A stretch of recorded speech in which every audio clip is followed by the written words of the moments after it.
Bismillahirrahmanirrahim. Assalamualaikum warahmatullahi wabarakatuh. Saya Muhammad Akasha berhormat Roslina Mometrik 051856. Baiklah, saya akan meneruskan pembentangan sahabat saya yang sebelum ini, iaitu tajuk saya, iaitu isu kedua, bersuci menggunakan tulang dan kotoran binatang. Baiklah, sebelum kita pergi lebih lanjut, kita kena faham bahawa ulama ataupun kaum muslimin bersepakat bahawa air sahaja yang dapat menyucikan semua jenis najis dan kotoran, manakala batu hanya dapat disucikan, hanya dapat menyucikan kubur dan dubur. Maafkan saya, hanya dapat menyucikan kubur dan dubur. Oleh itu, ulama berbeza pendapat berkenaan perkara yang padat dan juga cair yang lain dapat menyucikan ataupun tidak. Oleh itu, mazhab Syafi'i dan mazhab Maliki telah menyatakan bahawa air sahaja yang boleh menyucikan semua perkara dan batu hanya untuk istijmar. Manakala mazhab Hanafi pula berpendapat bahawa semua yang suci sama ada yang padat ataupun cair dapat menyucikan. Baiklah, kita pergi kepada slide yang seterusnya, iaitu ulama berbeza pendapat beristijmar dengan tulang dan kotoran binatang. Pendapat yang pertama iaitu sebahagian tidak membolehkannya kerana ada hadis dan larangannya. Nanti saya akan terangkan. Yang kedua iaitu sebahagian lain membolehkannya dengan syarat dapat menyucikan. Imam Ali berpendapat bahawa beliau mengecualikan makanan dan benda-benda yang berharga seperti roti dan juga emas, perak dan sebagainya. Pendapat yang kedua iaitu ada yang membolehkan istijmar dengan tulang dan bukan dengan kotoran kerana kotoran itu dimakruhkan. Yang ketiga iaitu At-Tabari boleh beristijmar dengan segala yang suci dan najis. Pendapat ini dikategorikan pendapat yang janggal ataupun syaz. Kita pergi kepada slide yang seterusnya, iaitu sebab kenapa ulama berbeza pandangan tentang isu ini. Sebab yang utama dan yang paling penting yang kita ketahui ialah ulama-ulama berbeza pemahaman mengenai hadis Nabi, iaitu larangan baginda agar tidak menggunakan tulang dan kotoran dalam bersuci. Ulama yang menyatakan bahawa larangan menggunakan kotoran dan tulang menunjukkan rosaknya sesebuah amalan kerana mereka tidak diperbolehkan bersuci menggunakan kotoran binatang. Yang kedua, sebahagian yang tidak melarang perkara tersebut kerana mereka memahami larangan itu secara makruh dan tidak menjadikan rosaknya bersuci. Adapun alasan ulama yang membezakan antara kotoran dengan tulang adalah kerana kotoran binatang adalah najis menurutnya, tetapi bukan tulang. Selain itu, ada ulama yang menghukumkan haram menggunakan tulang sebagai alat bersuci kerana mereka berdalilkan hadis Nabi SAW, iaitu la tastanju birrawsi wala bil'izam fa innahu zadu ikhwanikum minal jin, yang bermaksud janganlah kalian beristinja dengan kotoran binatang dan dengan tulang kerana sesungguhnya ia adalah bekal saudara-saudara kalian dari bangsa jin. Wallahu a'lam. Assalamualaikum warahmatullahi wabarakatuh. Nama Muhammad Iqamil Roslin, nombor metrik 051903. Pada hari ini saya akan membentangkan tajuk berkaitan dengan alat-alat bersuci selain air dan tanah. Dalam masalah ini, saya mengambil isu berkaitan dengan apakah bilangan 3 biji batu menjadi syarat beristinja menggunakan batu. Apakah perkara-perkara yang disepakati dalam masalah ini? Perkara-perkara yang disepakati ialah: yang pertama, najis tersebut belum kering. Jika najis tersebut telah kering, batu tidak boleh digunakan untuk menyucikan najis tersebut. Najis tersebut perlulah dibersihkan dengan air.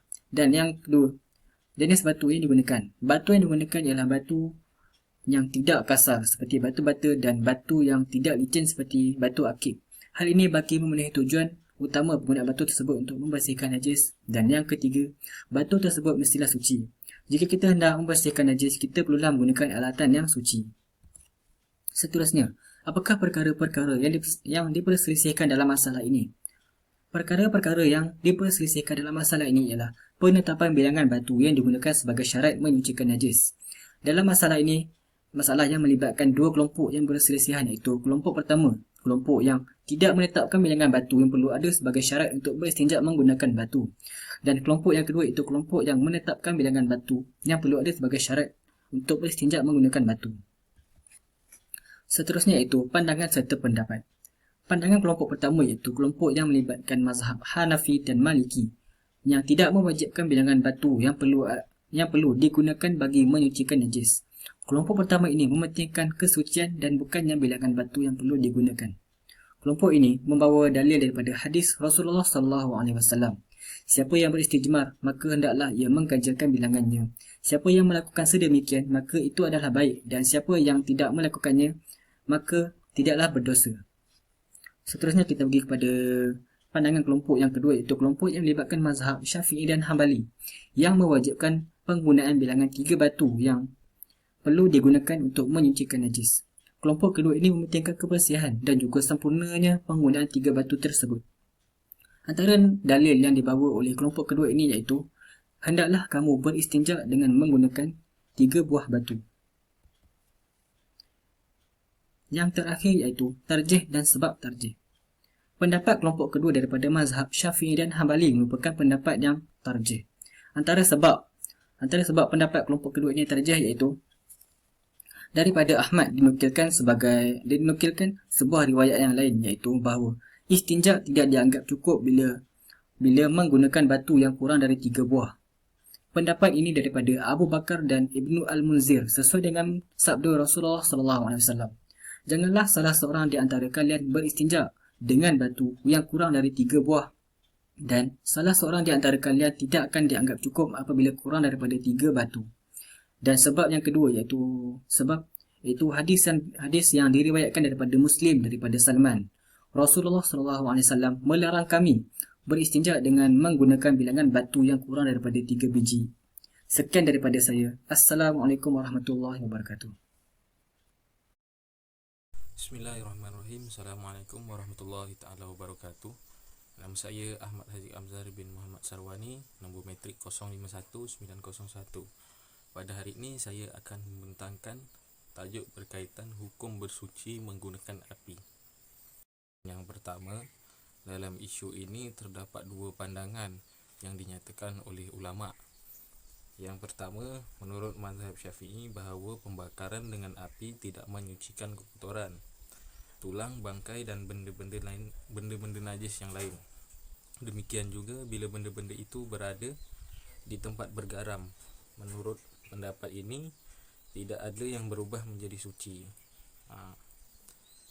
Demikian juga yang dikatakan oleh Malik, Ahmad, Ishaq dan Daud. Para sahabat ini menuturkan dari Abu Hanifah yang menyatakan bahawa semua ini suci. Pendapat ini diaturkan oleh pengarang Al-Uddah dan Al-Bayan sebagai satu pendapat dari sahabat. Pendapat yang kedua iaitu pendapat Imam Al-Haramain.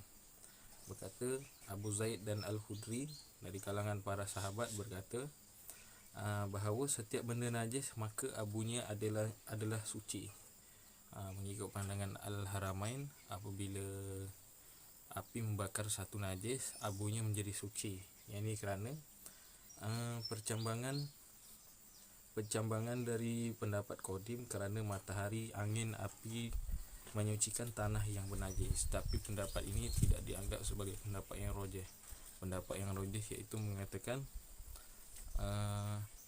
apabila api membakar satu najis, maka najis itu debunya menjadi najis juga. Dalam isu permasalahan yang kedua iaitu terdapat dua pandangan daripada pengarang Al-Hawi dan pengarang Al-Bayan.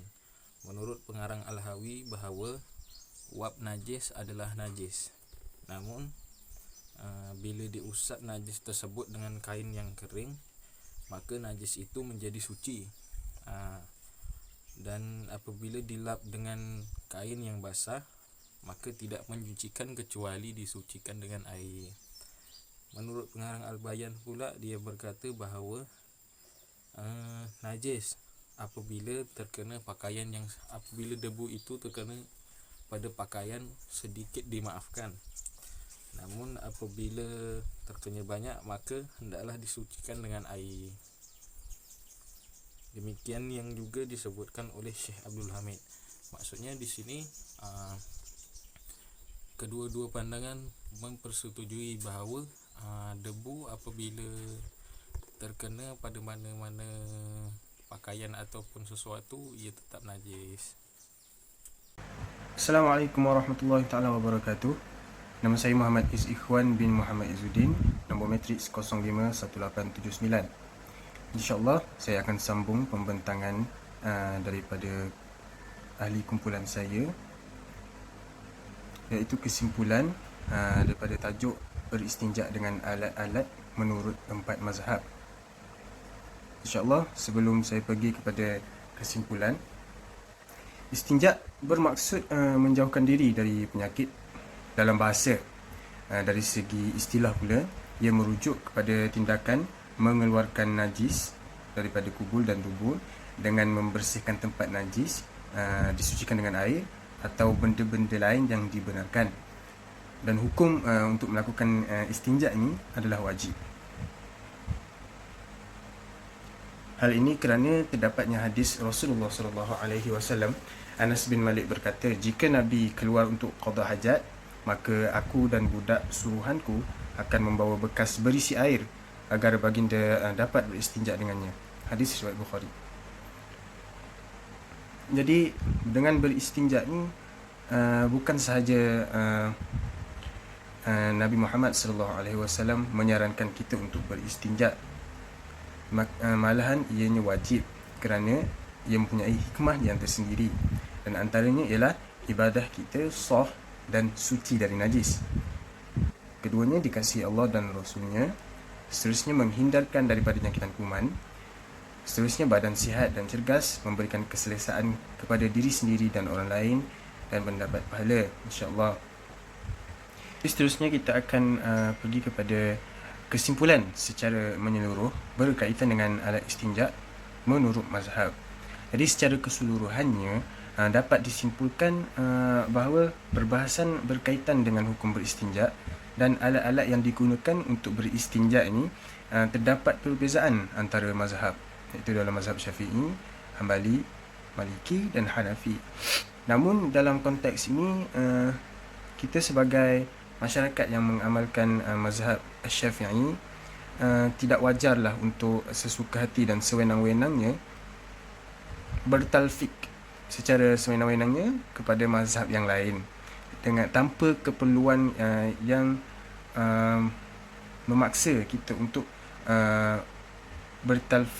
bertalfik untuk menggunakan mazhab yang lain sebagai untuk kesenangan diri kita sendiri. Walaupun pada awalnya hukum taklid mazhab Syafi'i dibenarkan dalam bab-bab najis.